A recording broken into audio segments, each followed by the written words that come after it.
ચૈતરભાઈનો જે કેસ છે એ 2023ની સાલમાં ફોરેસ્ટના જે કર્મચારી છે એમણે અન્ય કોઈક જે વ્યક્તિ હશે એમણે ફોરેસ્ટની જમીન ઉપર કંઈક ઇલીગલી એમણે વાવેતર કરેલું હતું અને એ વાવેતર દૂર કરેલું હતું ફોરેસ્ટના કર્મચારીઓ. એના અનુસંધાનમાં આ જે ચૈતરભાઈ વસાવા છે એમણે આ જે ફોરેસ્ટના કર્મચારી છે એમને એમના ઘરે બોલાવી અને એમને જે છે ધાક ધમકી આપેલી.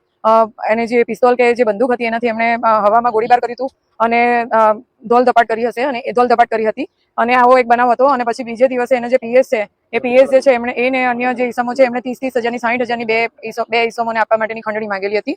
એના અંગેનો આ કેસ હતો અને આ કેસમાં આવી રીતના અહીંયા નામદાર એડિશનલ ડિસ્ટ્રિક્ટ એન્ડ સેશન જજ સાહેબની કોર્ટમાં એવી હીરપરા સાહેબની કોર્ટમાં ચાલી ગયો. ચાલી જતા આજ રોજ નામદાર કોર્ટે 7 વર્ષની કેદની સજા અને 25,000 રૂપિયાનો દંડ જાહેર કર્યો છે. અને તમામે 5 જે પુરુષ આરોપી છે અને 4 સ્ત્રી આરોપી છે તમામને રાજપીપળા કોર્ટમાં આપણે રાજપીપળા જેલમાં આપણે જ્યુડિશિયલ કસ્ટડીમાં લેવાનો હુકમ કર્યો છે હાલ.